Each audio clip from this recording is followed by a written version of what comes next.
Sejarah perkembangan manajemen. Sejarah perkembangan manajemen tidak jauh berbeda dengan perkembangan manusia itu sendiri. Artinya bahwa manajemen telah berlangsung sejak manusia ada di muka bumi. Seiring dengan berjalannya perkembangan dan tuntutan manusia untuk memenuhi kebutuhan hidupnya. Yang pertama ini ada manajemen ilmiah. Aliran manajemen ilmiah atau scientific management dalam buku-buku literatur, manajemen ilmiah sering diartikan berbeda. Yang pertama, manajemen ilmiah merupakan penerapan metode ilmiah pada studi, analisa, dan pemecahan masalah-masalah organisasi. Sedangkan arti kedua, manajemen ilmiah adalah seperangkat mekanisme atau teknik-teknik back of tricks untuk meningkatkan efisiensi kerja organisasi. Terdapat kebaikan dan kekurangan dalam manajemen ilmiah. Kebaikan yang pertama yaitu kegiatan dapat dilaksanakan lebih efisien. Yang kedua, menimbulkan kesadaran akan pentingnya kemampuan dan latihan untuk meningkatkan efektivitas karyawan. Yang ketiga, mendorong manajer untuk mencari cara terbaik pelaksanaan tugas. Jadi, manajemen ilmiah tidak hanya mengembangkan pendekatan rasional untuk pemecahan masalah-masalah organisasi, tetapi juga meletakkan dasar profesionalisasi manajemen. Kekurangannya yaitu pertama, kenaikan produktivitas sering tidak diikuti kenaikan pendapatan. Yang kedua, perilaku manusia yang bermacam-macam menjadi hambatan. Yang ketiga, pendekatan rasional hanya memuaskan kebutuhan-kebutuhan ekonomis dan fisik, tidak memuaskan kebutuhan-kebutuhan sosial karyawan. Yang keempat, manajemen ilmiah juga mengabaikan keinginan manusia untuk kepuasan kerja. Beberapa keterbatasan ini yang menimbulkan usaha-usaha para ahli manajemen berikutnya untuk melengkapi model manajemen ilmiah. Kontributor dalam manajemen ilmiah yang pertama ada Frederick Winslow Taylor pada tahun 1856 sampai 1915. Beliau dilahirkan pada tanggal 20 Maret 1856 di Philadelphia, Pennsylvania, US. Meninggal pada tanggal 21 Maret 1915 pada umur 59 tahun. Beliau dimakamkan di pemakaman West Laurel Hill. Pendidikannya yaitu Akademi Phillips Exeter, Sekolah Institut Teknologi Stephens. Pekerjaan beliau adalah pakar efisiensi konsultan manajemen. Beliau dikenal sebagai Bapak Manajemen Ilmiah, Gerakan Efisiensi dan Teknik Industri. Beliau mendapatkan penghargaan Medali Elliott Crescent pada tahun 1902. Manajemen ilmiah mula-mula dikembangkan oleh Frederick B. Taylor sekitar tahun 1900-an. Karena karyanya tersebut, Frederick B. Taylor disebut Bapak Manajemen Ilmiah. Frederick B. Taylor menuangkan gagasan-gagasan tersebut dalam 3 makalah, yaitu Submanagement, The Principle of Scientific Management, dan Testimony Before the Special House Committee yang dirangkum dalam sebuah buku yang berjudul Scientific Management.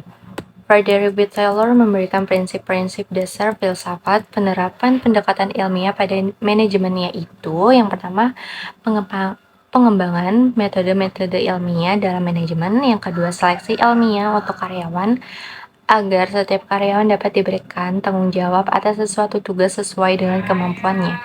Yang ketiga, pendidikan dan pengembangan ilmiah para karyawan. Yang keempat, pekerjaan yang baik antara manajemen dan tenaga kerja. Sedangkan mekanisme dan teknik-teknik yang dikembangkan Frederick B. Taylor untuk melaksanakan prinsip-prinsip dasar tersebut antara lain, yang pertama ada studi gerak dan waktu, yang kedua ada pengawasan fungsional, yang ketiga ada sistem upah perpotongan diferensial, yang keempat ada prinsip pengecualian, yang kelima ada kartu instruksi, yang keenam ada pembelian dengan spesifikasi, yang ketujuh ada standarisasi pekerjaan, peralatan, serta tenaga kerja. Yang didapat dari pengembangan teknik-teknik manajemen ilmiah ini tampak pada perkembangan teknik-teknik riset operasi, simulasi, otomatisasi, dan sebagainya dalam pemecahan masalah-masalah manajemen.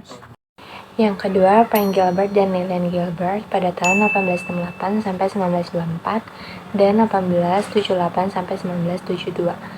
Frank Bunker Gilbert lahir pada tanggal 7 Juli 1868 di Fairfield, Maine. Ia adalah seorang tukang batu, kontraktor bangunan, dan insinyur manajemen.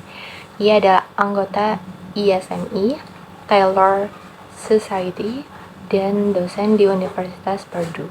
Frank meninggal pada tanggal 14 Juni 1924. Kontributor utama kedua dalam aliran manajemen ilmiah adalah pasangan suami istri, Frank Bunker Gilbert dan Dylan Gilbert. Frank Gilbert adalah seorang pelapor pengembangan studi gerak dan waktu, menciptakan berbagai teknik manajemen diilhami oleh Frederick W. Taylor. Dia sangat tertarik terhadap masalah efisiensi, terutama untuk menemukan cara terbaik pengerjaan suatu tugas, sedangkan William Gilbert lebih tertarik pada aspek-aspek manusia dalam bekerja, seperti seleksi, penempatan, dan latihan personalia. Dia mengemukakan gagasannya dalam bukunya, yaitu berjudul The Physiology of Management. Baginya, manajemen ilmiah mempunyai suatu tujuan akhir, yaitu membantu para karyawan mencapai seluruh potensinya sebagai makhluk hidup. Ketiga, Henry L. Gantt, 1861 sampai 1919. Beliau dilahirkan dengan nama Henry Lawrence Gantt pada tanggal 20 Mei 1861 di Calvert, Maryland, Amerika Serikat. Beliau wafat pada tanggal 23 November 1919 berumur 58 tahun di Montclair, New Jersey, Amerika Serikat. Beliau kebangsaan Amerika, kewarganegaraan Amerika Serikat, berpendidikan di Universitas Johns Hopkins dan Institut Teknologi Stephens, dikenal karena bagan Gantt. Karir ilmiah beliau, manajemen ilmiah. Henry L. Gantt mengemukakan gagasan-gagasannya, yaitu pertama, kerjasama yang saling menguntungkan antara tenaga kerja dan manajemen. Kedua, seleksi ilmiah tenaga kerja. Ketiga, sistem insentif atau bonus untuk memacu produktivitas. Keempat, penggunaan instruksi-instruksi kerja yang terperinci. Kontribusinya yang terbesar adalah penggunaan metode grafik yang dikenal sebagai bagan Gantt atau Gantt chart untuk perencanaan, koordinasi, dan pengawasan produksi. Teknik-teknik scheduling modern dikembangkan atas dasar metode scheduling produksi dari Gantt. Keempat, ada Harrington Emerson 1853 sampai 1931. Beliau dilahirkan pada 2 Agustus 1853 di Trenton, New Jersey. Beliau wafat pada tanggal 22 September 1931 pada umur 78 tahun. Beliau kebangsaan Amerika Serikat, pendidikan di Universitas Teknik Munich. Pasangan beliau Mary Carford Supplee, anak-anaknya Louis Emerson Roundbeck, orang tuanya Edwin Emerson dan Maria Louisa Ingham. Karir teknik beliau disiplin, teknik efisiensi, dan teknik mesin. Lembaga Penghimpunan Insinyur Mekanik Amerika, pemberi kerja Universitas Nebraska, dan perusahaan baterai penyimpanan listrik. Proyek Institut Emerson New York Manajemen Ilmiah. Pemborosan dan ketidakefisienan adalah masalah yang dilihat oleh Harrington sebagai penyakit sistem industri. Oleh sebab itu, Harrington mengemukakan 12 prinsip efisiensi yang sangat terkenal, yaitu pertama, tujuan-tujuan dirumuskan dengan jelas. Kedua, kegiatan yang dilakukan masuk akal. Ketiga, adanya staf yang cakap. Keempat, disiplin. Kelima, balas jasa yang adil. 6. Laporan-laporan yang terpercaya, segera, akurat, dan ajak, atau sistem informasi dan akuntansi. Ketujuh, pemberian perintah atau perencanaan dan pengurutan kerja. Kedelapan, adanya standar-standar dan schedule atau metode dan waktu setiap kegiatan. Kesembilan, kondisi yang distandarisasi. Kesepuluh, operasi yang distandarisasi. Ke-11, instruksi-instruksi praktis tertulis yang standar. Ke-12, balas jasa efisiensi atau rencana insentif. Manajemen ilmiah memberikan sumbangan yang besar terhadap dunia usaha dalam suatu perusahaan. Di antaranya adalah pertama, metode-metode manajemen ilmiah telah banyak diterapkan pada bermacam-macam kegiatan perusahaan, terutama dalam peningkatan produktivitas. Kedua, teknik-teknik efisiensi manajemen ilmiah seperti studi gerak dan waktu telah menyebabkan kegiatan dapat dilaksanakan lebih efisien.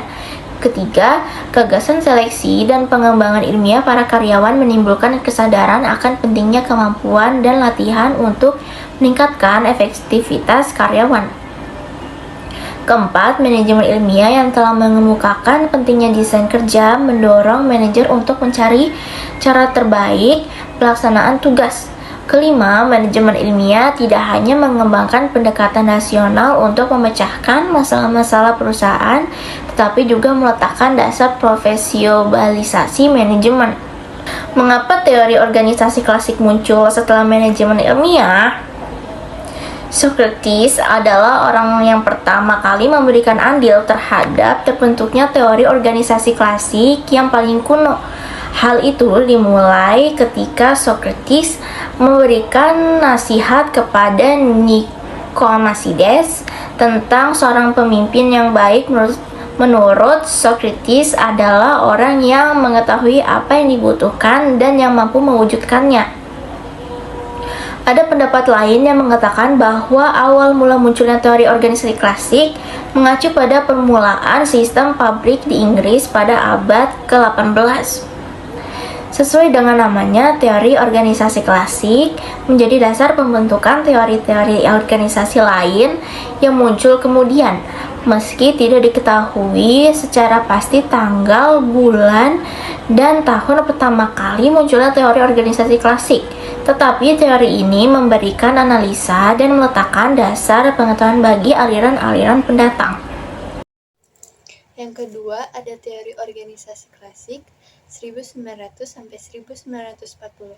Teori organisasi klasik disebut juga teori organisasi tradisional, teori organisasi spesialisasi, teori formalisme, dan teori struktural.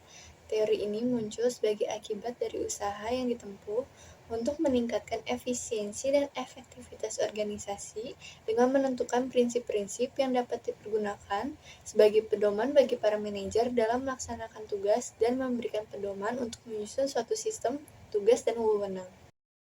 Ada beberapa tokoh pada aliran teori organisasi klasik. Yang pertama, ada Henry Fayol pada tahun 1919.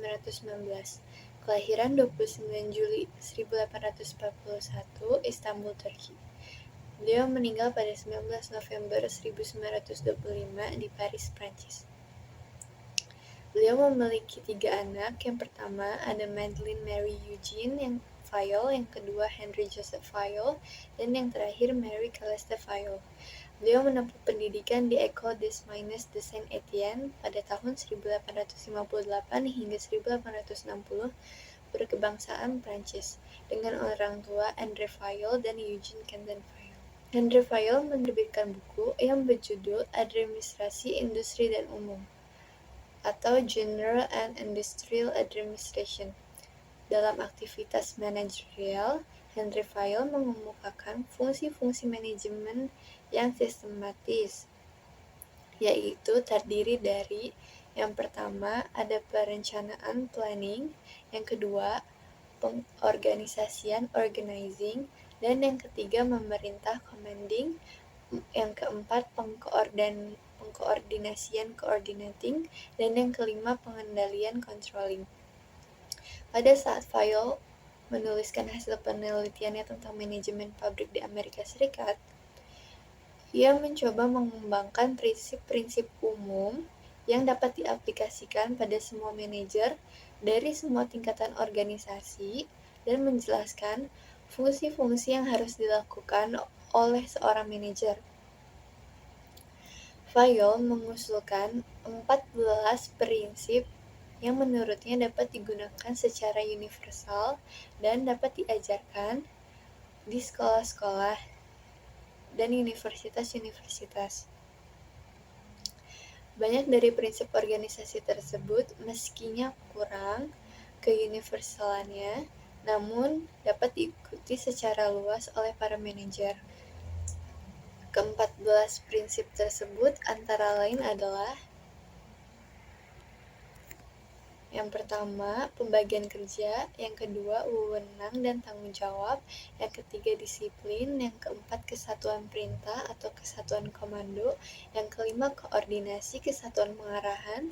Yang keenam, mengutamakan kepentingan organisasi daripada kepentingan pribadi. Dan yang ketujuh, pengupahan yang wajar. Yang ke-8, sentralisasi versus desentralisasi. Yang ke-9, inisiatif. Yang ke-10, rasa kesetiakawanan kelompok. Ke-11, rantai skalar. Yang ke-12, stabilitas masa kerja para pegawai. Ke-13, tata tertib. Dan yang terakhir, keadilan para manajer harus selalu baik dan jujur terhadap pada bawahan. Yang kedua, ada James Limani, dilahirkan pada 18 Februari 1884 di Cleveland, Ohio, Amerika Serikat. Beliau meninggal pada 21 September 1957 di Tucson, Arizona, Amerika Serikat. Beliau berkebangsaan Amerika dan memiliki pekerjaan sebagai eksekutif perusahaan. Beliau dikenal karena operasi General Motor di luar negeri. Mani mengartikan organisasi sebagai kelompok yang terdiri atas 2 orang atau lebih untuk mencapai tujuan tertentu. Ada 4 unsur yang harus diperhatikan dalam organisasi. Yang pertama yaitu ada koordinasi, yang kedua ada prinsip skalar, yang ketiga ada prinsip fungsional, dan yang keempat ada prinsip staff. Yang ketiga ada tokoh Mary Parker Follett, kelahiran 3 September 1868, Quincy, Massachusetts, Amerika. Dan beliau meninggal pada 18 Desember 1933, Boston, Amerika Serikat. Beliau berkebangsaan Amerika dengan orang tua Charles Allen Follett dan juga Elizabeth Curtis Follett. Follett menjembatani antara teori klasik dan hubungan manusiawi, di mana pemikiran Follett pada teori klasik tapi memperkenalkan unsur-unsur hubungan manusiawi. Dia menerapkan psikologi dalam perusahaan industri dan juga pemerintah. Konflik yang terjadi dalam perusahaan dapat dibuat konstruktif dengan menggunakan proses integrasi. 3. Ada Chester I. Barnett, kelahiran 7 November 1886, Maiden, Massachusetts, Amerika. Beliau meninggal pada 7 Juni 1961 di New York, Amerika, dengan orang tua Mary Putnam Barnett.